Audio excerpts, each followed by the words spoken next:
So I created the San Luis Obispo Farmers Market Cookbook because I absolutely adore our farmers market.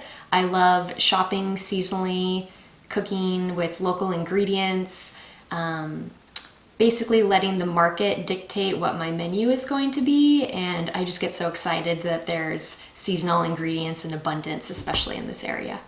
My cookbook features 60 seasonal recipes and 40 short stories on local farmers and chefs, and they're the ones who contributed the recipes in the front. And everyone who I asked to be a part of this project, they were into it, they were enthusiastic, and it was really eye-opening that here's my community and everyone is showing up and everyone's involved and excited about the project.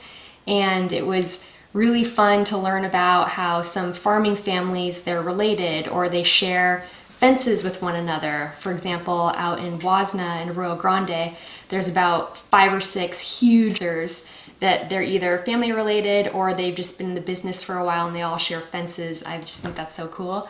And then to know how the lineage of certain chefs working at certain restaurants that are farm to table driven in the area, it just feels like one big family. So I like that.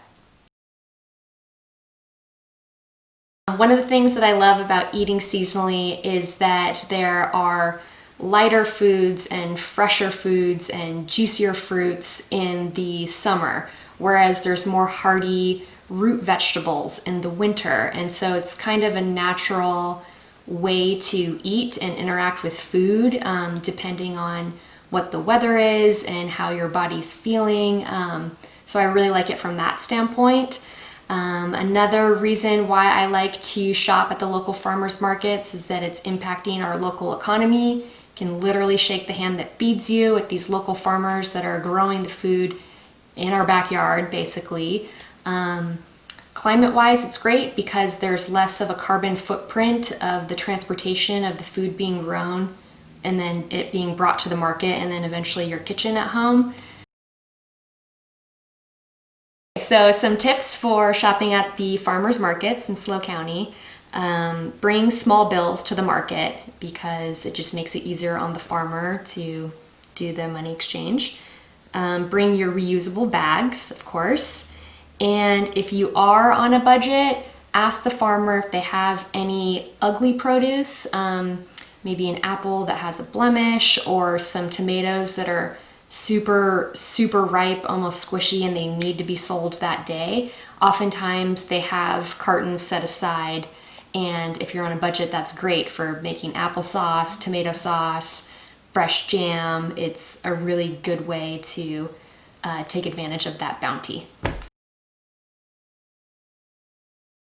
So a great way to support farmers if you're unable to make it to the farmers market is by subscribing to CSA programs locally. There's quite a few options to choose from. Or the SLO Food Co-op. They buy a ton of local produce and local cheeses and local meats. So it's basically like shopping at a farmer's market that's permanently there, open 7 days a week.